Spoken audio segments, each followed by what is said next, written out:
क्या ईरान और इजराइल की जंग उस मोड़ पर आ गई है जहां से वापसी का रास्ता अब लगभग खत्म हो चुका है?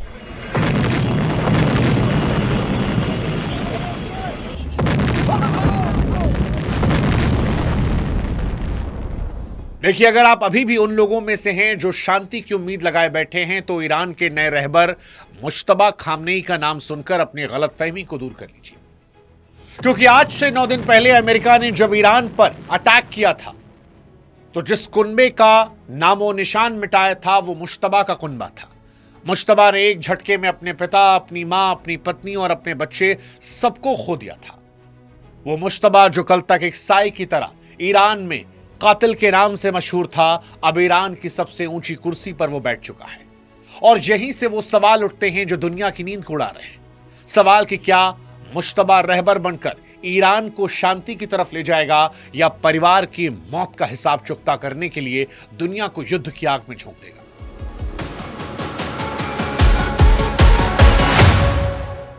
सवाल कि मुश्तबा का वो खौफनाक इतिहास क्या है जिसकी वजह से उसके मुल्क में भी लोग उससे डरते थे?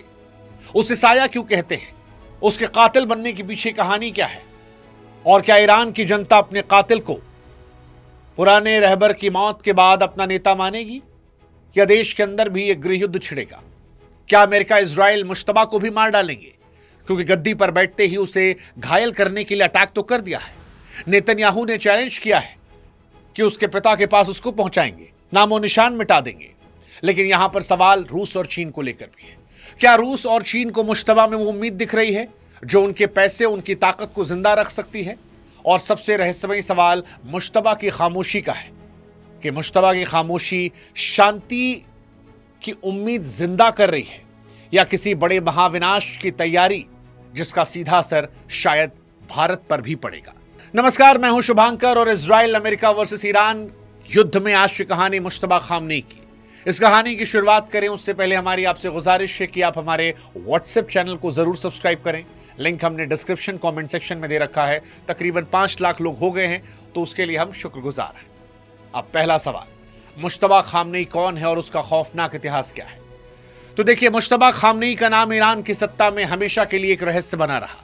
पिछले 20 सालों में उसने पर्दे के पीछे रहकर पूरी सरकार और फौज को अपने इशारों पर नचाया।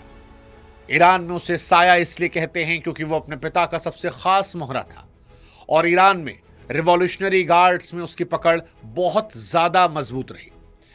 बीते 2 दशकों में ईरान में जो कुछ ईरान के रिवॉल्यूशनरी गार्ड ने किया, ये कहते हैं कि वो मुश्तबा के इशारों पर होता था। जनवरी 2026 आपको याद होगा, जब ईरान के नौजवानों ने महंगाई और बंदिशों के खिलाफ आवाज उठाई थी, तो मुश्तबा ने ही अपनी फौज को खुली छूट दी थी कि जो भी सड़क पर दिखाई पड़े उसे गोली मार दो। हजारों लोगों को जेल में ठूंस दिया गया था, सैकड़ों को फांसी के तख्त पर चढ़ा दिया गया था, और यह सब कुछ मुश्तबा ने किया था। हालांकि मुश्तबा का एक दूसरा पक्ष भी है। एक्सपर्ट्स कहते हैं कि मुश्तबा का चुना जाना दरअसल ईरान के कट्टरपंथी सिस्टम की कॉन्टिन्यूटी दिखाने की कोशिश है। शासन यह संदेश देना चाहता है कि टॉप लीडरशिप के खत्म होने के बाद भी सिस्टम टूटा नहीं है। मुश्तबा कोई साधारण धार्मिक नेता नहीं है, बल्कि एक ऐसा खिलाड़ी जिसने अपनी पूरी जिंदगी साजिशों और हमले के बीच में बिताई है। अब उसके हाथ में दुनिया की सबसे खतरनाक मिसाइलों और ड्रोन फौज का रिमोट कंट्रोल है।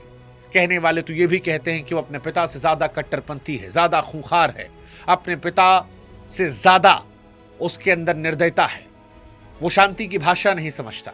उसके लिए सत्ता का मतलब सिर्फ कुचलना और जीतना है। मुश्तबा का इतिहास गवाह है कि वो गद्दी के लिए किसी भी हद तक जा सकता है, और अब जब वो खुद कुर्सी पर है, तब दुनिया ये देखना चाहती है कि अब वो रहबर बनकर ईरान के हित में काम करेगा, शांति लाएगा, या फिर ईरानियों के लिए अपने पिता का बदला लेगा। और ये बदला कितना खूंखार होगा, इस पर दुनिया की निगाहें। ये निगाहें इसलिए भी हैं क्योंकि मुश्तबा के परिवार की मौत ने दुनिया को हिला दिया था, और वहीं से सवाल उठा कि क्या मुश्तबा परिवार की मौत का बदला लेकर दुनिया को हिलाएगा? 28 फरवरी को मुश्तबा की पूरी दुनिया उजड़ गई थी।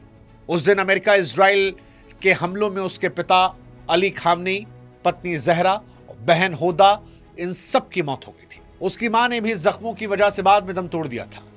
और वहीं से चर्चा शुरू हुई कि जिस आदमी के पूरे खानदान का खात्मा कर दिया गया, अब जब वो ईरान का नया रहबर है, तो क्या ये उम्मीद कर लेना चाहिए कि शांति की बातें यहां बेमानी हो जाती हैं? क्योंकि खानदान को गंवाने के बाद मुश्तबा एक बदले की आग में जल रहा है। हालांकि देश के लीडर के तौर पर उसे अपनी सत्ता को बचाना है, मुश्तबा को खुद भी जिंदा रहना है और ईरान की उम्मीदों को भी जिंदा रखना है। मुश्तबा का जानबाज यानी जख्मी योद्धा वाला अवतार दरअसल जनता और सेना को एकजुट करने का तरीका भी हो सकता है। आप खुद सोचिए, एक ऐसा इंसान जिसके पास अब शाम को घर लौटने की कोई वजह नहीं, कोई अपना चेहरा नहीं, वो कितना खतरनाक हो सकता है। मनोवैज्ञानिक कहते हैं कि जिस इंसान के पास कुछ नहीं बचता वो सबसे खतरनाक होता है। मुश्तबा के मन में प्रतिशोध है। ईरान और रशिया उसे अपनी ढाल बना सकते हैं और अगर ऐसा होता है तो फिर मिडिल ईस्ट की इस आग को बुझाना लगभग नामुमकिन हो जाएगा। हालांकि ये तब होगा जब ईरान की जनता का साथ उसे मिलेगा और यहीं से सवाल उठता है कि क्या ईरान की जनता मुश्तबा को अपना नेता मानेगी? मुश्तबा के सामने इजरायली मिसाइलों से बड़ी चुनौती ईरान की अपनी जनता है। ईरान के लोग परिवारवाद के खिलाफ बरसों से गुस्से में हैं। मुश्तबा का राजा बनना इस गुस्से में घी डालने जैसा है। तेहरान की गलियों में मुश्तबा को मौत के नारे भी सुनाई पड़े।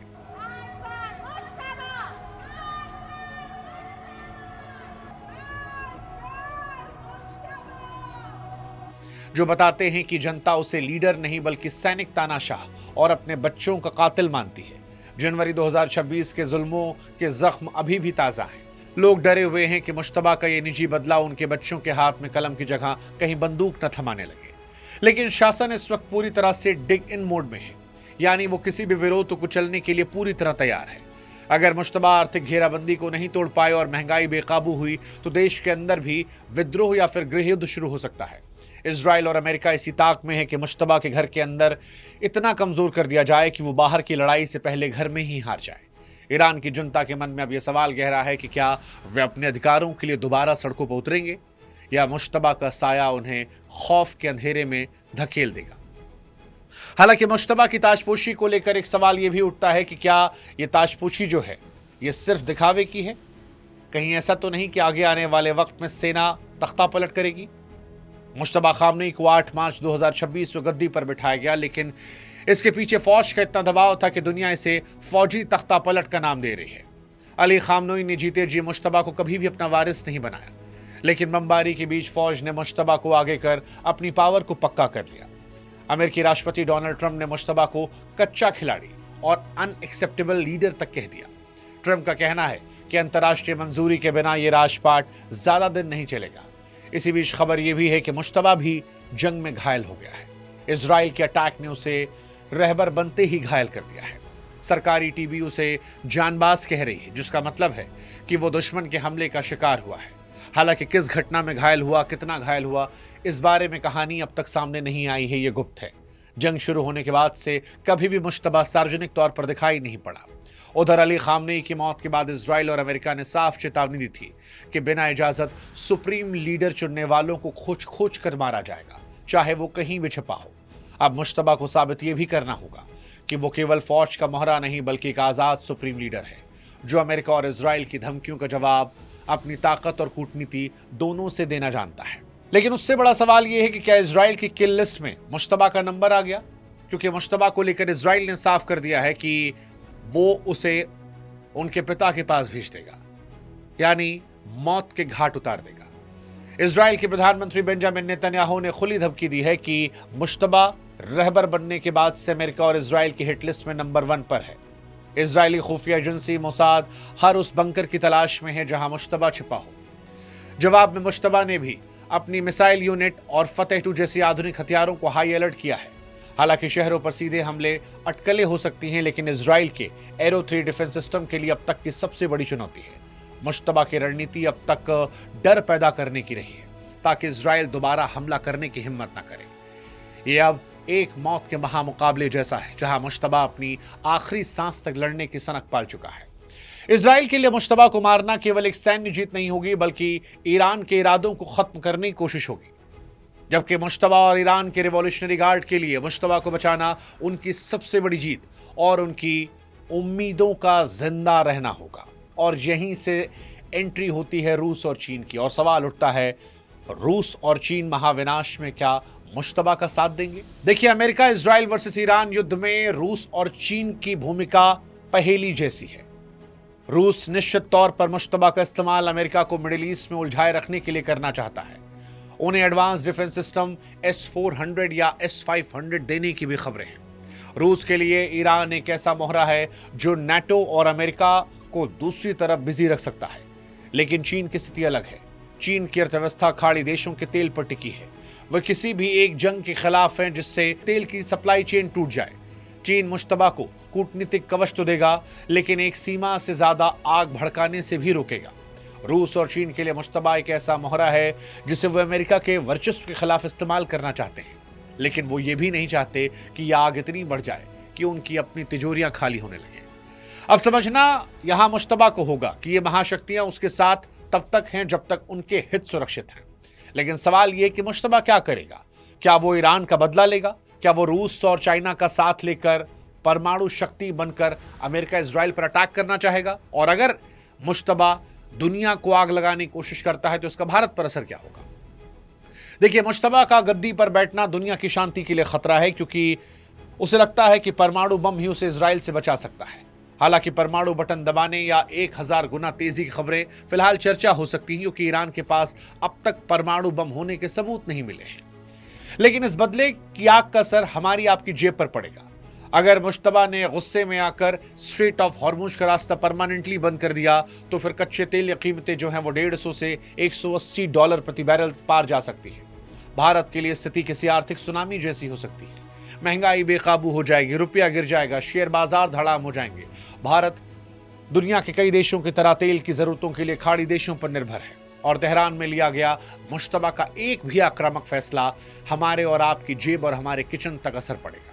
हालांकि ये उम्मीद हमेशा कायम रहती है, और इसीलिए मुश्तबा की खामोशी को लेकर भी दुनिया में एक वर्ग है जिसके जहन में सवाल है कि क्या डीएस्केलेशन हो सकता है, शांति हो सकती है, समझौता हो सकता है, या मुश्तबा की खामोशी प्रलय की तैयारी है। मुश्तबा खामनेई के बारे में जो बातें दुनिया को सबसे ज्यादा परेशान कर रही हैं वो उनकी खामोशी। एक तरफ ट्रंप, नेतन्याहू लगातार आग उगल रहे, मुश्तबा का कोई भी बयान सार्वजनिक तौर पर नहीं आया। ये कैसी पॉलिटिक्स है? क्या ये चुप्पी इस बात का संकेत है कि मुश्तबा पर्दे के पीछे से ओमान या कतर के जरिए किसी डीएस्केलेशन यानी तनाव कम करने वाले गुप्त समझौते की कोशिश कर रहे? कूटनीति के गलियारों में चर्चा है कि मुश्तबा एक व्यवहारिक लीडर हो सकते हैं जो जानते हैं कि सीधा टकराना आज के दौर में उनके वजूद और ईरान के वजूद को मिटा सकता है। लेकिन इस खामोशी का एक दूसरा पहलू भी है कि क्या यह किसी बड़े और घातक पलटवार से पहले का सन्नाटा है, क्योंकि मुश्तबा ने सब कुछ खो दिया है और ईरान अब अपनी इज्जत, आन मान, शान की लड़ रहा है। कई एक्सपर्ट्स ये मान रहे हैं कि मुश्तबा इस वक्त ईरान के अंदर अपनी वैलिडेशन को लेकर जूझ रहे हैं, जहां धार्मिक संगठन, आम जनता उनके खिलाफ है। यह खामोशी दरअसल ईरान के अंदरूनी घमासान को शांत करने और फिर अपनी सैन्य शक्ति को फिर से खड़ा करने की चाल हो सकती है। कुल मिलाकर कहें तो यह शतरंज आने वाले 72 घंटों में साफ हो जाएगा। लेकिन जो सवाल बड़ा है वो यही कि मुश्तबा की वजह से क्या मिडिल ईस्ट में सिर्फ खून बहेगा? मुश्तबा खामनेई का ईरान का सर्वोच्च नेता बनना मिडिल ईस्ट के लिए एक ऐसा मोड़ है जहां से सिर्फ और सिर्फ अनिश्चितता नजर आती है। एक तरफ डोनाल्ड ट्रंप और इजराइल की जिद है कि वो मुश्तबा खामनेई को भी मिटा कर रख देंगे, दूसरी तरफ मुश्तबा का वो खूंखार पागलपन है जो उनके खानदान के खून से उपजा है। हालांकि कूटनीति में तनाव कम होने की संभावना हमेशा रहती है, लेकिन मुश्तबा का साये वाला इतिहास, वो कातिल की पहचान उन्हें किसी भी समझौते से दूर रखने के संकेत देता है। फिलहाल मुश्तबा सिर्फ एक देश के नेता नहीं बल्कि उस बारूद के ढेर की आखिरी चिंगारी हैं जो किसी भी वक्त पूरी दुनिया को आग में झोंकने के लिए तैयार है। Putin, Xi Jinping, Trump, Netanyahu के बीच मुश्तबा एक ऐसा अनियंत्रित किरदार है जो किसी भी वक्त कयामत ला सकता है। अगले आने वाले दिन, कुछ हफ्ते ये तय करेंगे कि मिडिल ईस्ट में शांति होगी या खून ही खून तेल की जगह पर नजर आएगा। लेकिन फिलहाल ये है जो संकेतों में नजर आता है, जो इतिहास देखकर समझ आता है, वो ये कि अभी तेल की जगह बहुत सारा खून मिडिल ईस्ट में बहने वाला है। दुआ करते हैं कि ये शांति बरकरार हो, क्योंकि अगर खून बहा तो उस खून के छींटे या उस खून की तपिश जो है वो दुनिया में जाएगी। हमारी आपकी जेब, हमारा आपका किचन, सब कुछ इसमें जलकर राख होगा। उम्मीद करते हैं कि इसमें कहीं बीच का रास्ता निकल जाए। आपको क्या लगता है, मुश्तबा खामनेई के आने से ईरान में क्या बदलेगा? कमेंट सेक्शन आपका इंतजार कर रहा है, हम आपका इंतजार कर रहे हैं। और हाँ, जाते जाते व्हाट्सएप चैनल जरूर सब्सक्राइब कीजिए।